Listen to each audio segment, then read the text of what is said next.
Welcome to another episode of Global Green Action Project, a place where we get to meet amazing heroes doing great changes in the world to make it a more compassionate, kinder place through humanitarian, animal, and environmental initiatives.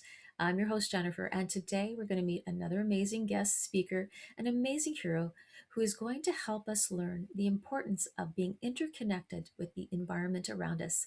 She is a soil scientist, an educator, and an energy healer. And she has a program called the Activated Earth, and she's looking forward to sharing her knowledge and her expertise with our global family so that we can help empower our children and youth and our global family to help grow healthy food and help support all life on this planet. So, with that said, let's now introduce you to the amazing Amanda Smith. Welcome, Amanda. We're so excited to have you here today, and we're really looking forward to learning more about your mission and a little bit more about your story, sort of how you got to where you are today. Please feel free to share. Okay, well, it's kind of a long and convoluted tale. I'll do my best to to say it succinctly. I really began with just in love with science. So when I went to school, I gravitated towards environmental science. I really was interested in learning more about the environment, and I fell in love with it. And then I fell in love with soil, and I went on. After I finished my bachelor's degree, I went on to get a master's in soil chemistry. So I used that degree to work in labs. I've worked in highly technical labs and uh, done all kinds of different sorts of lab work, from pesticide analysis to just wastewater analysis.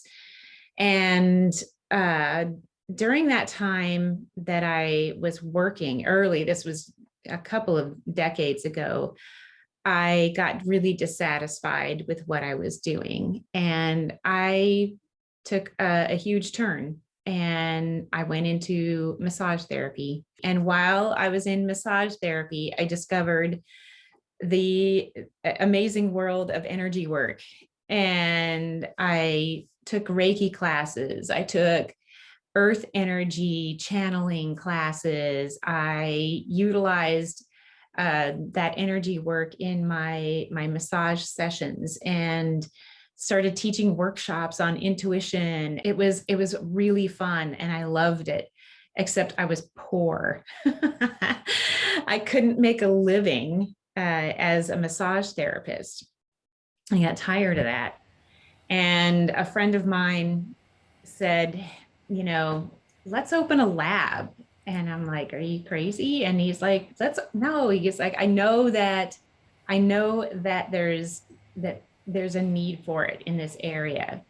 So he had been working for a local environmental laboratory, and he wanted to do this. So we did it. I had the qualifications to be a lab director, and he knew what he was doing because he'd been working in the business for so long.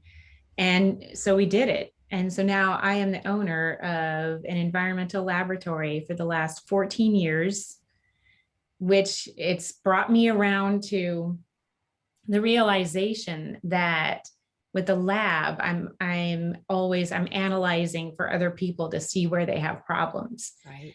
And as I continued with my own exploration of things, it turned into taking 3 permaculture design courses, taking a 5-day workshop on the soil food web, getting into watershed restoration workshops. And then I was looking at this and studying, and I couldn't stop reading books. I'm like devour science books constantly.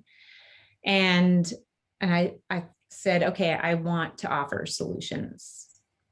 I don't want to just analyze for problems and tell people where the problems are. I want to offer solutions.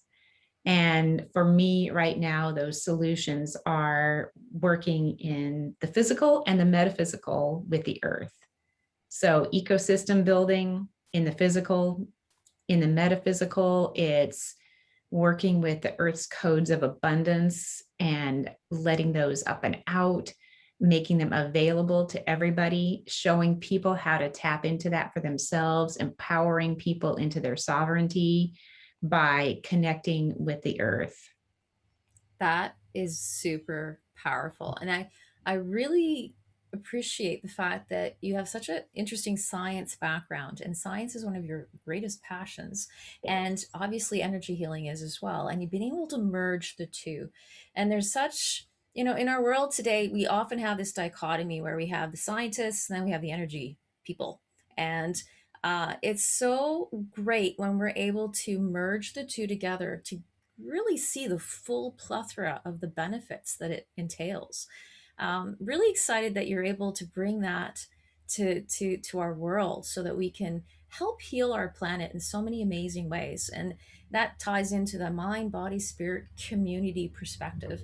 And really looking forward to learning a little bit more about the keywords that you just used, actually, such as when you talk about earth codes. Can we delve into that a little bit more? Some people might not be familiar with that terminology. Yeah, definitely. So the earth has programming.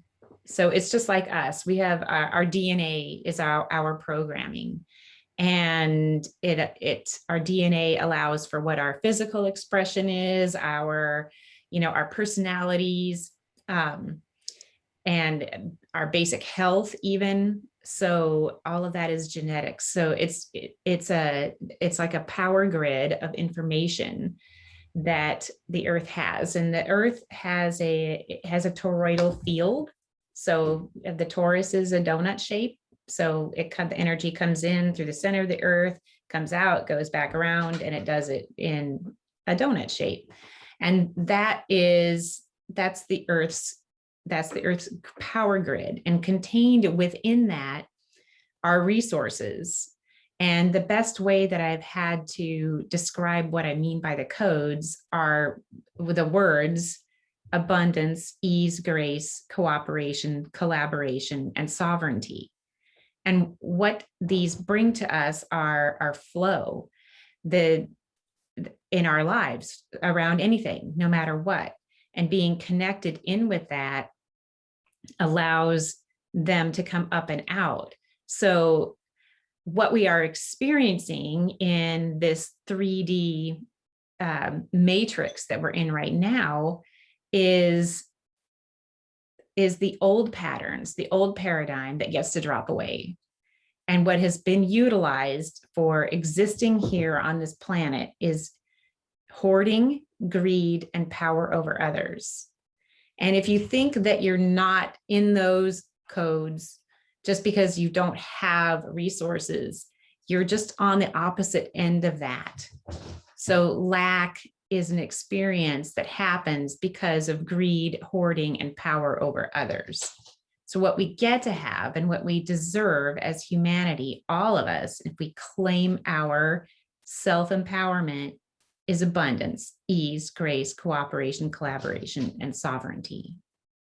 And with sovereignty comes responsibility. So you don't just get to be free and it's so easy. You get to be responsible. You get to be a responsible human being. That is such an important point, isn't it? A lot of people out there are all about this abundance mindset, and their thinking might be a little off in terms of thinking, okay, well, I'm going to make a lot of money, and that's not what abundance mindset is about, is it? Yeah, it's Not necessarily. I mean, money can be a part of it. However, abundance is just simply allowing the flow in of resources. It doesn't matter what the resources are, and all the resources come from the earth. Everything we need comes from the earth. Everything: clothes, food, shelter, uh, heat, time, even money, even comes from the earth. Some of it is energetic, and some of it is physical. I love the way you delve deeper into that, because often, yeah, a lot of people are delving into that exploration of abundance mindset and so forth, and they sometimes get tunnel vision and they don't sort of look at the whole perspective of what abundance really means, and also what that also means on a soul level. As you mentioned, when we start thinking abundance for all, and how this plays in terms of healing our planet, healing our communities, it's a very different perception, different way of looking at the world and what we take and what we give back. You alluded to a balance there too. I'd like to delve a little bit more into that. What does that, so when we are looking at abundance and we are looking at things that we would like to have, how do we balance that out so that we ensure that our world is healthy and balanced? I love that question. This always brings me to this economics model that I'm in love with. It kind of brings us back to the donut. It's called donut economics because the graph board is shaped like a donut, where the center is the place where you want to be. The problem is, at least this is one of the problems. This is the way we see uh, a thriving economy is this ever upward spiral of buying and selling. So unless, buying and selling is constantly moving up, we don't think the economy is thriving. What that has done, has caused this constant action with no real goal. So what is the goal? What is the goal of the economy? Well, the goal of the economy at present is to make as much money as possible.